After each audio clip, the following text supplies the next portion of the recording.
Bricks on the beat.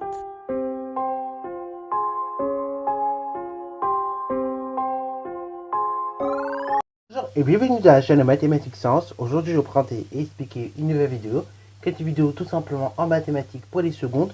Et dans cette vidéo de mathématiques pour les secondes, ici on va tout simplement aborder les variations de la fonction inverse. Okay, donc on va voir un petit peu comment varie cette fonction inverse. Okay, voilà, donc la petite propriété qui explique. Ensuite on va démontrer la propriété qui montre, qui explique les variations de la fonction inverse. Et de là, comme pour la vidéo sur les variations de la fonction racine carrée, et à la fin on fera un petit tableau de variation justement de la fonction inverse. Comme ça, vous aurez en tête le tableau valeur, de cette fonction de référence. Enfin, pas le tableau valeur, mais le tableau de variation ici, de cette fonction de référence qui est la fonction inverse.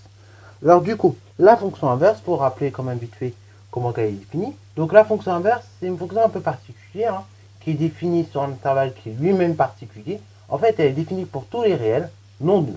Donc tous les réels différents de 0, c'est-à-dire donc sur l'intervalle 0, enfin, moins l'infini, 0 exclu, union, 0 exclu, plus infini. Voilà. Et donc cette fonction-là, qui est définie sur cet intervalle-là, sur ce domaine de définition-là, et justement, elle va associer à tout réel x différent de 0, donc non nul, son inverse. Voilà.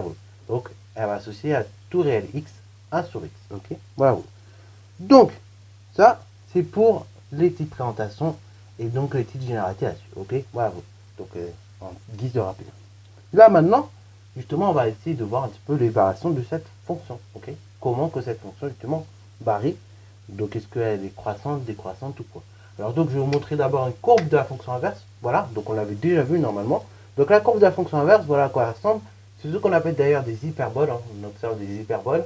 Et donc, justement, on voit que cette fonction, à chaque fois, qu'on soit du côté gauche ou bien du côté droit, qu'on soit pour des règles qui soient inférieures à 0 ou strictement supérieures à 0, et bon, on voit à chaque fois que la courbe elle descend. Voilà. Donc en fait, la courbe, enfin ici donc la fonction f, donc la fonction inverse, on voit qu'à chaque fois elle est décroissante sur tout son ensemble de définitions, excepté de 0 bien évidemment, puisqu'elle n'est pas définie en 0, mais sinon sur tout son ensemble de définitions, on voit que la fonction est tout simplement décroissante. Donc en fait, on va tout simplement dire que, au niveau des variations de la fonction inverse est décroissante sur tout son ensemble de définitions. C'est-à-dire donc de moins l'infini jusqu'à 0 exclu, union de 0 exclu jusqu'à plus infini. Voilà, on peut le noter. Voilà, donc ici la fonction inverse, comme je l'ai dit, elle est décroissante sur tout son ensemble de définitions. C'est-à-dire sur l'intervalle moins l'infini 0 exclu, union 0 exclu plus infini. Voilà. Alors du coup, la propriété que nous venons de noter, donc qui est tout simplement la suivante, voilà. Et cette propriété, on va la démontrer, Et de là, après, on va faire le tableau de variation associé justement à la propriété, Comme ça, vous aurez un petit tableau de variation qui sera donné, Comme ça, au moins, ce sera carré le jour où on vous demande de faire le tableau de variation d'une fonction inverse, Voilà. Donc du coup, c'est parti mon kiki. On va donc démontrer la propriété ainsi marquée. Alors donc pareil, pour effectuer cette démonstration, on va l'effectuer en deux temps. C'est-à-dire donc on va l'effectuer sur moins l'infini 0 et après on va l'effectuer sur 0 plus infini. À chaque fois, bien évidemment, sur mes deux intervalles que j'ai cités, 0, je ne l'ai pas dit, mais il est exclu. Voilà. 0, lui, il ne peut pas être inclus dans l'intervalle puisque je le rappelle, 0, au dénominateur, ça n'a pas de sens. On ne peut pas diviser par 0 en maths. Et puis l'inverse de 0 n'existant pas, dans ce cas-là, il n'existerait pas en fait de réel qui multiplié par 0 donnerait 1. Donc dans ce cas-là, 1 sur 0 n'a pas de sens, par exemple. Voilà. Donc du coup, c'est parti mon kiki. Donc on va tout simplement d'abord partir sur l'intervalle moins l'infini 0 exclu. Donc sur justement moins l'infini 0 exclu, justement on va prendre deux réels. On va prendre deux réels, x1 et x2. Voilà. Donc sur moins l'infini 0 exclu, donc on a la chose suivante. On a donc tout simplement x1 qui est strictement inférieur à x2, x2 qui est strictement inférieur à 0. Voilà. Alors donc ça prend des choses que l'on a. Et dans le second temps, on va tout simplement calculer, comme j'ai dit, la différence du plus grand réel, enfin de l'image du plus grand réel par la différence de l'image du plus petit réel. Donc f de x2 moins f de x1. Alors, donc cette différence elle est égale à 1 sur x2 moins 1 sur x1. Alors bon, là, dans l'état, vous allez me dire, mais qu'est-ce qu'on peut faire avec cette différence? C'est compliqué. Justement, là, vous voyez, les deux fractions, elles ne sont pas au même dénominateur. Donc, la première des choses qu'on peut faire, c'est effectivement ramener les deux fractions au même dénominateur. Ok. Donc, cette différence-là que vous voyez là, alors bon, pour aller plus pour faire les choses bien, on va peut-être même mettre des équivalences, ça va être plus simple. Donc, cette différence-là, elle est également équivalente dans ce cas-là à tout simplement x1 sur x2 facteur de x1. Ok, bravo. Moins, dans ce cas-là, x2 facteur, tout simplement, enfin divisé, pardon, par x2 facteur de x1. Ok, bravo. Là, maintenant, vous avez deux fractions qui sont au même dénominateur. Et donc là, on peut tout simplement additionner les choses ensemble. Ok. Ainsi, donc, on obtient x1 divisé par x2 facteur de x1 moins x2 divisé par x2 facteur de x1. Ok. On a bien deux fractions ici qui sont au même dénominateur. Donc, on peut les additionner ensemble. Ainsi, donc, j'obtiens la chose suivante. Pardon. J'obtiens donc x1 moins x2, comme ceci, en une seule fraction, sur x2 facteur de x1. Ok. Voilà. Alors maintenant, le but, quand on va intégrer quotient, ça va être d'étudier son signe. Ok. Voilà. Alors donc, étudier son signe, ça va pas être trop compliqué. Donc là, on va tout simplement réfléchir un tout petit peu. Ok. Alors donc, on a tout simplement x1.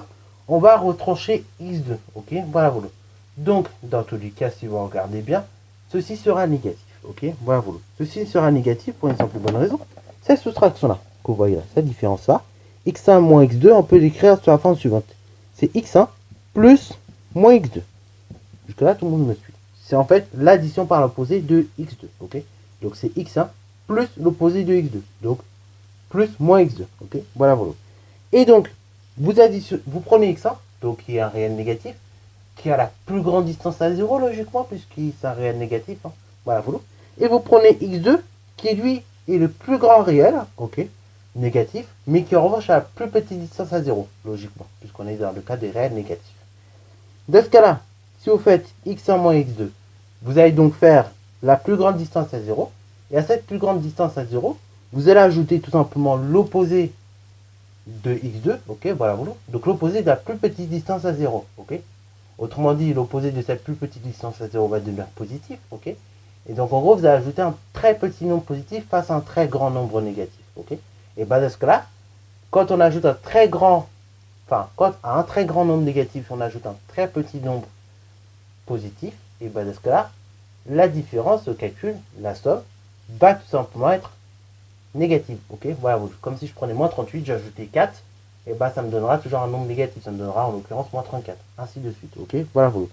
Après, dans le second cas, au dénominateur, j'ai x2 facteur de x1, produit de deux réels négatifs. Donc ici, le résultat sera nécessairement positif. Ok. Voilà, puisqu'on a un produit de deux réels tout simplement négatifs. Ok. Voilà. Donc de même signe. Donc, or, justement, la différence x1 moins x2 est équivalente à la somme suivante, x1 plus moins x2. Et justement, cette différence-là sera négative, car justement, le réel x2 a la plus petite distance à 0, quand on compare cela avec x1. Ok. En revanche, justement, le produit x2 fois x1, lui sera toujours positif, car tous ces deux réels-là, x1 et x2, sont strictement positifs. Enfin, ils sont strictement négatifs. Ok. Voilà. Donc, ils sont du même signe, parce que là, le résultat qui est positif. Ainsi, donc, pour conclure, on peut dire la chose suivante. Donc, le quotient x1 moins x2 sur x2 facteur de x1 sera négatif, hein, comme on a deux réels à chaque fois qui sont de signes contraires. Ok, voilà. Cela est équivalent à dire que la différence f de x2 moins f de x1 est tout simplement négative. Cela est équivalent à dire que f de x2 est donc plus petit que f de x1.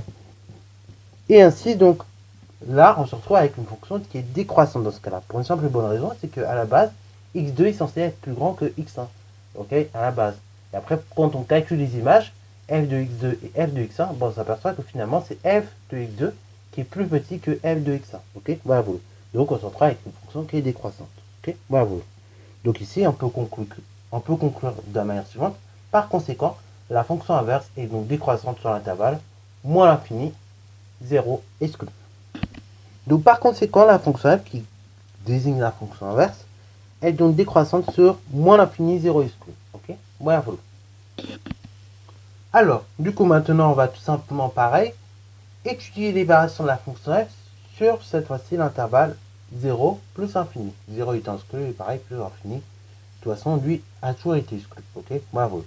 Il a toujours été exclu dans le sens où plus infini n'est pas un nombre exact, comme je l'avais expliqué déjà en début d'année. Ok, voilà. Donc, justement, sur l'intervalle 0 exclu plus infini, on va prendre pareil deux réels. Hein. On a justement la chose suivante. On aura donc 0 qui est strictement inférieur à x1, ok, et x1 qui sera strictement inférieur à x2, ok, voilà. Donc on va prendre deux réels x1 et x2, et donc ces deux réels là, x1 et x2 sont strictement supérieurs à 0, et on a notamment x2 qui est supérieur également à x1, ok, voilà. Et donc là pareil, comme précédemment, on va calculer la différence f de x2 moins f de x1. Si cette différence est donc positive, ok, voilà, la fonction est croissante. Si cette différence est négative, la fonction est décroissante. Donc on calcule la différence f de x2 moins f de x1. Ceci est équivalent donc à la chose suivante. C'est donc tout simplement 1 sur x2 moins 1 sur x1. Là, pareil, les fractions ne sont pas en même dénominateur, donc très rapidement je les mets en même dénominateur. Ça me donne donc du x1 sur x2 facteur de x1 moins x2 sur tout simplement x2 facteur de x1. Ok, voilà. J'ai deux fractions au même dénominateur. Je peux donc tout simplement simplifier l'écriture de cette somme. Ok, voilà. En disant tout simplement dans ce cas que j'ai x1 moins x2 divisé par x2 facteur de x1. Ok, voilà. Pareil, là maintenant, on a simplifié la chose. Ok, on a simplifié le calcul. On se retrouve avec ceci. Ok, ce quotient assez simplifié. Donc maintenant, dans un second temps, il va falloir étudier justement le signe de ce quotient. Ok, voilà. Donc là, on prend un réel petit, on prend le plus petit des réels, on soustrait le plus grand des réels. Donc en fait, on prend une plus petite distance à 0 et on va soustraire la plus grande distance à 0. Et bah cette différence sera négative. Ok, voilà. Puisque en effet, x1 est plus petit que x2. Ok, voilà. Par contre, le produit x2 facteur de x1, lui, sera forcément positif puisqu'on a dit, on va à chaque fois multiplier des réels qui sont de même signe. Ok, voilà. Ainsi donc, comme on a du négatif sur du positif, ok, voilà, on a donc à chaque fois deux signes contraires, ok, on divise par deux réels de signes contraires, et bien dans ce cas, ce quotient-là, il sera négatif, ok, on peut le noter. Donc du coup, le quotient x1 moins x2 divisé par x2 facteur de x1 est négatif, soit est équivalent à dire que la différence f de x2 moins f de x1 est également négative, ok, soit est équivalent à dire dans ce cas-là que f de x2 est plus petit que f de x1. Alors que justement au départ, x2 était bien plus grand que x1. Ainsi, on a également une fonction qui est décroissante sur 0 plus infini. Donc on dira que la fonction f sur 0 plus infini, avec 0 exclu, et va être tout simplement décroissante. Donc ici, évidemment, quand j'ai la fonction f, c'est la fonction inverse. Donc ainsi, comme je l'ai dit, la fonction inverse est donc décroissante sur 0 exclu plus infini. Alors donc maintenant, on va revenir avec notre tableau de variation. Comme nous avons démontré les variations de la fonction inverse. Et donc là, la propriété que vous voyez en haut, elle est tout simplement maintenant démontrée. Ok, voilà, tout à l'heure, on pouvait dire qu'elle était juste admise. Maintenant, elle est démontrée, puisqu'on a fait justement la rédaction de la démonstration. Ok, là, je vous ai prouvé la propriété. Pourquoi elle est là, quoi, en gros. Ok. Alors du coup, on va faire un tableau de variation assez rapide de la fonction inverse. Alors là, vous allez voir, ce tableau de variation va être un peu particulier. Parce que comme la fonction n'est pas définie en x égale 0, et on va voir un petit peu ce qui va se passer. Ok. Donc, on va mettre les réels de l'ensemble des définitions. Voilà, moins l'infini plus infini. On va mettre également le réel pour lequel la fonction n'est pas définie, dans ce cas-là. Voilà, alors oui, les réels pour lesquels la fonction n'est pas définie, ils ont le droit d'être indiqués. Ok, voilà, justement, ils vont être indiqués et on va l'indiquer par quelque chose de particulier. Ok, voilà, pour dire que la fonction n'est pas définie en tel nombre, et on va l'indiquer un petit peu par quelque chose de particulier. Alors donc là, je vais former le tableau exprès. Dans le cas de la fonction tout simplement carré, je n'avais pas spécialement fermé. Voilà, mais là je vais le fermer parce que en général, on aime bien dans ce genre de cas justement fermer le tableau. Ok, vous allez comprendre tout de suite pourquoi, et c'est même d'un point de vue esthétique, c'est plus compréhensible si on ferme le tableau. Alors que si on le laisse ouvert, c'est pas top. Donc voilà, là on a le tableau tout prêt. Maintenant, il s'agira de mettre les variations. Donc, Pour dire que la fonction n'est pas définie en 0, en fait, au niveau du 0, comme vous pouvez le voir, on va tout simplement mettre une double barre. Cette double barre signifiera donc valeur interdite. Ça signifiera qu'en fait la fonction n'est pas définie pour ce réel. Ok, voilà. Donc cette double barre, on appelle ça la valeur, c'est tout simplement la valeur interdite. Ok, valeur interdite, valeur pour laquelle la fonction n'est pas définie. Sinon pour tous les autres réels, la fonction est définie. Et donc on a dit qu'elle était décroissante sur 0 plus infini exclu et sur 0 exclu plus infini. Ok, voilà. Et donc là nous avons fait le tableau de variation de la fonction inverse. Voilà, sur ce, c'est la fin de cette vidéo, j'espère qu'elle t'a plu. Si c'est le cas, n'hésite d'ailleurs pas à la liker, commenter et bon instant en mathématiques et en sciences.